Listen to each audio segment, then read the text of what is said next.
Saya ngendi, Pak? Dari lewat sini aja mas, maklum. Mampir ngaten. Iya, hawa ini Solo beberapa hari ini dingin. Cari yang hangat-hangat. Apa? Jalan dari mana? Dari Karanganyar, Pak, kula. Oh. Lajeng mriki golek Maman ngaten. Gak sami. Nggih, Pak.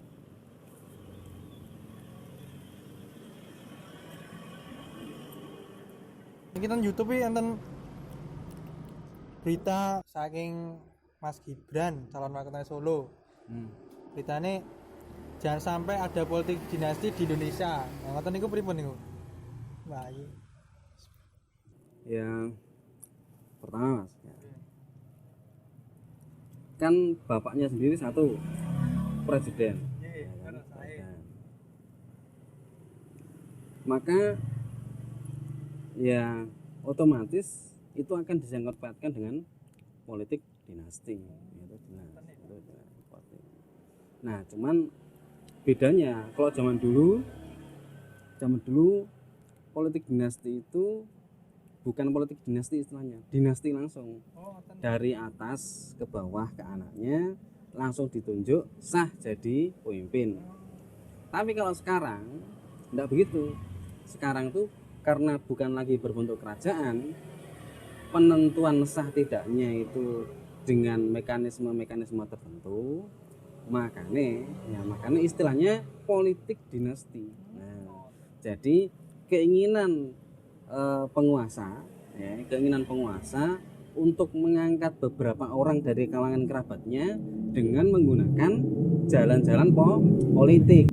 Karepe jane ora Pak Jokowi bilangnya itu karepe Gibran Dewi itu kan keinginannya Gibran sendiri ya, misalnya kayak gitu ya, sama saja itu melenggangkan anaknya untuk menuju kursi satu di kota Solo ya. Kalau mau istilahnya tidak berbau politik politik dinasti, harusnya ya dicegah. Politik dinasti negara kita ini gimana, Pak? Negara kita ini. Politik dinasti itu sebenarnya terjadi bahkan di negara demokrasi, Mas. Bahkan di negara demokrasi. Apa sebabnya? Yang pertama jelas, seorang penguasa itu karena naluri dia ingin mempertahankan kekuasaannya. Jadi bukan hanya dirinya yang berkuasa tapi juga keluarganya. Otomatis dia akan memunculkan pikiran-pikiran untuk seperti itu. Dengan sistem demokrasi apa yang masih kayak gitu? Bisa saja. Nah, sebabnya demokrasi itu, nah ini masalahnya ini Mas. Masalahnya demokrasi itu suara terbanyak itulah yang jadi penentu. Nah, itu masalahnya di situ itu. Istilahnya perlombaan itu ukuran kemenangannya adalah suara terbanyak. Karena ukurannya adalah suara terbanyak, maka ya, siapapun peserta perlombaan dia akan menggunakan potensinya. Nah, si penguasa mumpung saya punya jabatan, saya punya kekuatan politik. Nah, kadang-kadang yang begitu itu dimanfaatkan, Mas. Dimanfaatkan untuk apa? Untuk melanggengkan, wah ini boleh juga kalau istri saya, keluarga saya, anak saya, keponakan saya ini ikut masuk dalam pemerintahan, ini sangat mungkin sekali. Saya kasih contoh, Mas. Di Indonesia itu sudah dari sejak zaman dulu, sejak zaman Presiden Soekarno, anggota untuk menduduki jabatan-jabatan tertentu itu sudah terjadi. Nah, yang baru-baru ini terjadi, yang di masa setelah Bung Karno memerintah itu, yang paling besar pengaruhnya itulah di masa Presiden Soeharto. Nah, di masa Presiden Soeharto itu, wah itu banyak sekali anggota keluarganya itu bukan hanya menduduki jabatan-jabatan politis, tapi juga jabatan-jabatan yang sifatnya itu memegang sumber-sumber daya ekonomi. Nah, itu kalau Pak Harto kayak gitu. Nah, kemudian Pak Harto tumbang. Nah, terus gimana? Di masa reformasi ini, ternyata praktek kayak gitu masih banyak terjadi, Mas. Ya, masih banyak terjadi. Contohnya yang paling menyita perhatian media dan publik Indonesia waktu itu, contohnya adalah keluarganya Pak Syahrul Yassin Limpo di Sulawesi Selatan. Nah, itu wah, dari mulai Pak Syahrul Yassin Limpo-nya, kemudian ke keluarga sekitar yang ada di keluarganya dia, itu hampir semua itu lintas jabatan, ya kan, kemudian lintas daerah itu menduduki jabatan-jabatan strategis, ya, menduduki jabatan-jabatan strategis di lingkungan provinsi Sulawesi Selatan. Yang paling geger itu dulu adalah Ibu Ratu Atut Khosyah di Banten. Nah, itu bahkan beliau itu bukan hanya mendudukkan orang-orang di anggota keluarganya itu di jabatan-jabatan pemerintahan, tapi juga mendudukkan keluarganya itu di jabatan-jabatan partai. Ya, waktu itu adalah Golkar. Nah, itu kalau Bu Ratu Atut Khosyah itu seperti itu. Nah, itu sampai kemudian media massa itu meliput, hampir semua media meliput dan memberitakan. Ini suatu peristiwa yang sangat besar sekali dan ini dipermasalahkan.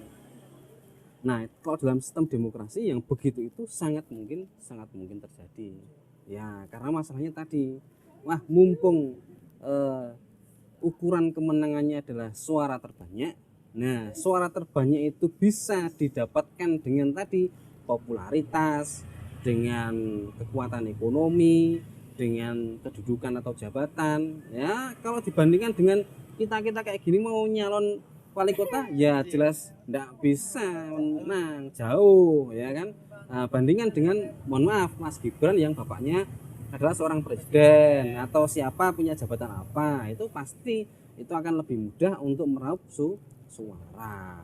Nah, itu kalau di Indonesia modelnya kayak gitu. Kalau kita ingin jujur, ya sebenarnya politik dinasti kayak gitu itu ya mau tidak mau kita katakan menyimpang dari sistem demokrasi itu menyimpang. Karena apa? Demokrasi itu intinya apa, Mas? Demokrasi itu intinya kan menyediakan pilihan. Ya, maka hak politik warga negara itu dibuka seluas-luasnya. Tapi dengan adanya politik dinasti ini, hak warga negara itu jadi direduksi sedikit demi sedikit. Ya, hanya untuk kalangan siapa? Anggota keluarganya saja. Itu kalau efeknya tuh di situ itu. Nah, menurut pandangan Islam itu pun Pak. Dan kayaknya sangat kayak Ustaz. Nggih, aku peci terus. Ustaz sopo? Setahu saya,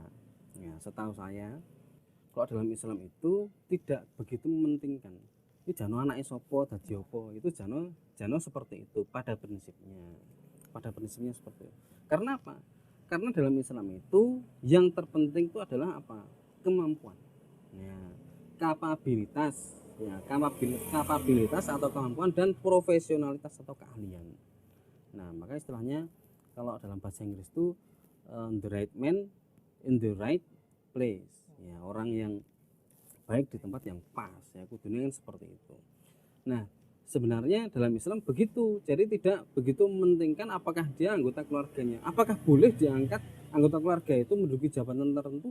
Jawabannya boleh kalau dalam Islam, tetapi harus tadi didasarkan tadi, bukan karena semata-mata dia anggota keluargaku, dia anakku, dia ponanku, bukan karena itu, tetapi karena apa? Karena masalah kemampuan. Alhamdulillah kayak pinter, nah diangkat. Nah, kalau ada yang lebih pinter, ya, misalkan si A ini ponakan saya, ya kan, saya pejabat negara, si A ini ponakan saya. Terus ada si B itu bukan keluarga saya, tapi si A sama si B ini sama-sama berkemampuan yang bagus. Nah, maka kalau dalam Islam petunjuknya adalah kasih kesempatan buat si B. Nah, bukan si A. Karena kalau si A itu nanti jelas dia pasti akan terjadi apa? Tadi yang disebut dengan istilah nepotisme atau politik dinasti. Dulu Khalifah Umar bin Khattab itu pas mau meninggal itu melarang anaknya yang bernama Abdullah bin Umar itu menjadi khalifah penggantinya. Walaupun ada beberapa sahabat itu mbok iso anakmu wae kan begitu. Tapi Khalifah Umar itu sebenarnya punya pilihan sendiri. Ya, punya pilihan sendiri yaitu Abu Ubaidah bin Al-Jarrah atau Salim. Ya, Salim itu mantan budaknya sahabat Hudzaifah ya. Tapi ternyata beliau sudah meninggal. Nah, tidak ada lagi yang menurut Khalifah Umar itu yang pantas. Akhirnya Khalifah Umar kemudian menunjuk 6 orang ya, dari sahabat senior untuk memilih 1 orang yang akan meneruskan jabatan kekhalifahan. Dan beliau melarang anaknya itu dimasukkan dalam anggota 6 orang itu. Nah, gitu loh. Jadi Khalifah Umar sendiri termasuk orang yang melarang. Walaupun sebenarnya boleh-boleh saja kalau misalnya orang yang mempunyai kemampuan dan keahlian itu dimasukkan dalam menjadi seorang pejabat tertentu dalam sebuah pemerintahan. Boleh-boleh saja, Mas. Jadi pada prinsipnya seperti itu. Nah, tambahan lagi kalau dalam Islam itu ada syarat-syarat, Mas. Jadi ada syarat-syarat orang itu menduduki sebuah jabatan-jabatan. Ya. Syarat-syaratnya yang pertama harus muslim. Ya, muslim. Makanya kemarin Pak Ahok itu di Jakarta itu kan agak geger itu karena memang beliau bukan muslim itu kan. Terus yang kedua adalah laki-laki ya, tidak boleh orang wanita. Ini kalau mau jadi pemimpin ya, entah itu pemimpin di suatu daerah atau pemimpin negara itu syaratnya itu 2. Yang ketiga, Mas, yang ketiga itu harus balik. Sudah balik. Yang keempat harus orang yang merdeka ya. Merdeka itu artinya bukan orang yang dikendalikan orang lain ya. Jadi merdeka, bukan budak. Jadi kalau dia itu kelihatannya dia itu suka dikontrol orang lain. Nah, ini tidak boleh orang yang kayak gini dicalonkan atau mencalonkan diri. Kenapa? Ya, seorang pemimpin itu kan kudune dia bisa bergerak sendiri ya kan, bukan atas arahan orang lain. Nah, kan begitu. Yang kelima syaratnya adalah dia harus berakal sehat. Nah, orang gila wong edian iki ra etuk. Jadi pemimpin orang gila tidak boleh ya. Syarat yang keenam adalah dia harus adil. Adil itu apa? Adil itu orang yang tidak fasik. Fasik itu artinya suka melakukan pekerjaan-pekerjaan yang melanggar syariat walaupun kecil-kecil. Nah, begitulah. Suka meninggalkan sunnah, suka mengerjakan hal-hal yang makruh, itu namanya orang yang termasuk orang yang fasik. Nah, kemudian yang ketujuh adalah mampu untuk memimpin ya, bukan sekedar mampu untuk menduduki jabatan, tapi mampu untuk mengambil keputusan. Berarti orangnya harus pintar betul ya, seorang berjiwa kepemimpinan yang betul ya. Jadi itu namanya 7 syarat kalau orang mau jadi pemimpin sebuah jabatan politik, termasuk ini pilkada ini harusnya mempunyai syarat-syarat semacam itu, Mas. Ini harusnya mempunyai syarat-syarat kayak gitu. Nah, itu kalau dalam pandangan Islam itu kayak gitu. Karena itu ya wong Islam ini kudune memandang segala sesuatu dari sudut pandang Islam. Ya, kudune. Saya ini berpesan ke jenengan sing lebih muda kayak gitu kan, kudune ya kayak gitu ya walaupun nanti berbeda dengan yang lain ya biarkan aja, enggak apa-apa. Harusnya kan saling menghormati perbedaan. Misalnya jenengan punya teman, aku menurutku gini, ya enggak apa-apa, ya silakan aja. Kalau ini kan pandangan Islam. Nah, silakan aja seperti itu. Jadi intinya kayak gitu.